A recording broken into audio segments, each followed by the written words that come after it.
কোনো প্রকার ক্রিম ছাড়াই মাত্র 50 টাকা খরচ করে বানিয়ে ফেলেছি হুবহু দোকানের মতো ভ্যানিলা আইসক্রিম। স্বাদে ঘ্রাণে কোনো অংশে কম নয় নামি দামি ব্র্যান্ডের আইসক্রিমের থেকে।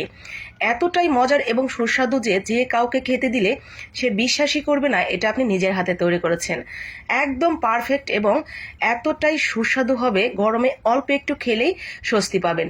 তো চলেন দেখে নেই এই মজার সুস্বাদু দোকানের মতো আইসক্রিমটি কিভাবে তৈরি করেছিলাম, ক্রিম ছাড়া, তাও আবার মাত্র 50 টাকা খরচ করে। তো প্রথমে আমাদের একটা হোমমেড ক্রিম তৈরি করে নিতে হবে।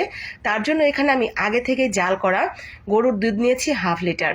আমাদের মানিকগঞ্জে দুধের দাম সবসময় একটু কম। আমার এই দুধগুলো কেনা ছিল মাত্র 40 টাকা কেজি দরে। সেই ক্ষেত্রে 20 টাকার দুধ আপনাদের ক্ষেত্রে হয়তো 30 টাকা বা 40 টাকা লাগতে পারে হাফ কেজি দুধের জন্য। তারপরে এখানে আমি নিয়েছি কর্নফ্লাওয়ার 2 চামচ। 2 চামচ কর্নফ্লাওয়ার হাফ কেজি দুধের জন্য যথেষ্ট। আপনারা যদি কেউ বেশি করে আইসক্রিম তৈরি করতে চান এই মেজারমেন্টেই তৈরি করে নেবেন।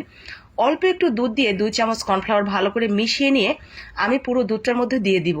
পুরো দুধটার মধ্যে যদি আমি 2 চামচ কর্নফ্লাওয়ার ছেড়ে দিই সেই ক্ষেত্রে মিশতে কিন্তু একটু প্রবলেম হতে পারে, গোটা গোটা থেকে যেতে পারে। তাই বাহির থেকে মিশিয়ে ঢেলে দিব। চুলাটা কিন্তু অফই আছে, চুলাটা অন করিনি। তারপরে দিয়ে দিচ্ছি এখানে 1 চামচের মতো কনডেন্স মিল্ক। আর এই কনডেন্স মিল্কও আমার বাসাতেই তৈরি করা নিজের হাতের।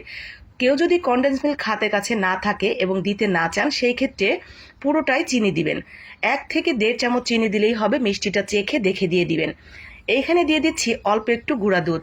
গুঁড়া দুধের পরিমাণ 10 টাকা প্যাকেটের 2 প্যাকেট দিলেই যথেষ্ট। সেই ক্ষেত্রে 20 টাকার গুঁড়া দুধ হলো। আর এখন দিয়ে দিলাম একটু ভ্যানিলা এসেন্স। যেহেতু ভ্যানিলা আইসক্রিম তৈরি করছি অবশ্যই ফ্লেভারটা প্রয়োজন। 1 চিমটি লবণ দিয়েছি। যে কোনো মিষ্টি খাবারে সামান্য একটু লবণ দিলে ভালো লাগে খেতে, তবে কেউ না চাইলে নাও দিতে পারেন। এখন সমস্ত উপকরণ ভালোভাবে মিশিয়ে নিয়ে চুলাটা অন করে দিয়েছি। চুলাটা অন করে দিয়ে ঠিক এরকম যখন ক্রিমি ক্রিমি হয়ে গেছে আমরা আরও 5 থেকে 7 মিনিট যাবৎ জাল করে নেব। দুধটা অনেক বেশি ঘন হয়ে যাবে এবং ক্রিমটাও কিন্তু অনেকটা ঘন ঘন দেখাবে।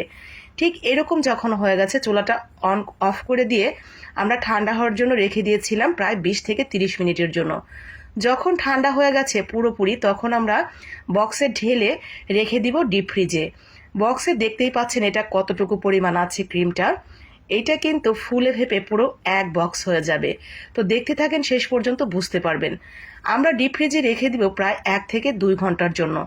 এটা আমাদের কিছুটা জমে জমে একটু ক্ষীর ক্ষীর হয়ে যাবে, ঠিক এরকম করতে হবে। প্রচণ্ড ঠান্ডা হতে হবে। আরেকটু বেশি জমে গেলেও কিন্তু প্রবলেম নেই, তবে এরকম হলেও হয়ে যাবে। তো প্রচণ্ড ঠান্ডা হয়ে গেছে আর অনেকটা বেশি থকথকে হয়ে গেছে। এখন সেই ঠান্ডা ক্রিমটা আমরা বিট করে নিব। প্রথমে ওয়ানে দিয়ে 2 থেকে 3 মিনিট বিট করব। বিট করার পরে কিন্তু এই ক্রিমটা অনেকটা বেশি লিকুইড হয়ে যাবে আর অনেকটা বেশি দেখাবে। এরপরে আমরা 4 or 5-এ দিয়ে বিটারের তারপরে আরও 5 থেকে 7 মিনিট আমরা বিট করে নেব। নর্মালি ক্রিম তৈরি করার সময় কিন্তু এত বেশি বিট করতে হয় না, যেহেতু আমরা এটা হোমমেড ক্রিম যার কারণে একটু বেশি বিট করতে হবে। প্রায় সব মিলিয়ে 8 থেকে 10 মিনিট যাবৎ বিট করার পরে এরকম ফুলে অনেকটা বেশি হয়ে যাবে আর অনেকটা বেশি ক্রিমি ক্রিমি দেখাবে। আপনি দেখলেই বুঝতে পারবেন যে এটা হয়ে গেছে। ঠিক এরকম হয়ে গেছে প্রায় 8 থেকে 10 মিনিট বিট করার পরে। যাদের কাছে বিটার নেই তারা কিন্তু এই বিট করার কাজটা ব্লেন্ডার মেশিনে দিয়েও করতে পারেন। তবে সেই ক্ষেত্রে একেবারে সবটুকু না দিয়ে অল্প অল্প করে ক্রিম দিয়ে একটু একটু করে বিট করে নেবেন 8 থেকে 10 মিনিট যাবত।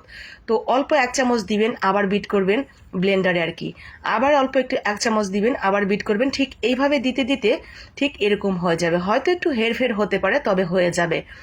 তারপরে আমরা সমস্ত ক্রিমটা দেখতেই পাচ্ছেন কতটা ফুলে ফেপে 1 বাটি হয়ে গেছে। আইসক্রিম কিন্তু নর্মালি এরকম একদম ভরপুর 1 বাটি দোকান থেকে কিনে আনলে কখনোই হবে না। তো পুরো 1 বাটি একদম ভরে গেছে। এখানে 1 কেজির বেশি আইসক্রিম হবে। উপর দিয়ে আমি একটু বাদাম কুচি দিয়ে ডেকোরেশন করে দিচ্ছি। বাদাম কুচিটা সম্পূর্ণ অপশনাল, শুধুমাত্র সৌন্দর্য বাড়ানোর জন্য। এখন আমরা এটা রেখে দিব 5 থেকে 6 ঘন্টার জন্য ডিপ ফ্রিজে। সারা রাতের জন্য রেখে দিলে বেশি ভালো হয়। তো 5 থেকে 6 ঘন্টা পর বের করে নিয়ে আসছি। দেখেন মাশাল্লাহ পুরো ক্রিমটাই কিন্তু মানে আইসক্রিমটাই কিন্তু জমে গেছে আমাদের। আমি আপনাদের একটা কেটে দেখাচ্ছি একটু যে এটা আসলে পুরোপুরি দেখতে কেমন। একদম দেখে কি মনে হচ্ছে আপনাদের? কোনো সমস্যা আছে? খেতে যে কি ভালো হয়েছিল আপনাদের কি বলবো। সবাইকে যদি একটু একটু করে দিতে পারতাম তাহলে আপনারা বুঝতে পারতেন এটা কতটা মজার এবং সুস্বাদু। তো আমি যেহেতু খাওয়াতে পারছি না, কষ্ট করে আপনারা একটু বাসায় তৈরি করে নেবেন নিজের জন্য এবং নিজের পরিবারের জন্য। তাহলে আপনি বুঝতে পারবেন কতটা মজার এবং সুস্বাদু আইসক্রিম আপনি নিজেই তৈরি করে ফেলেছেন এতটা কম খরচে। তাহলে দেরি না করে এক্ষুনি কাজে লেগে পড়ুন। আর বাকি আপু ভাইয়েরাও যাতে বানাতে পারে তার জন্য কষ্ট করে একটু আপনার মতামত জানিয়ে শেয়ার করে দিবেন। নিজের টাইমলাইনেও রেখে দিতে পারেন, পরবর্তীতে ঝালাই করে নিতে পারবেন যখন তৈরি করবেন। তো সবাই ভালো থাকেন, সুস্থ থাকেন। ভালো লাগলে লাইক, কমেন্ট আর একটু শেয়ার। আসসালামু আলাইকুম।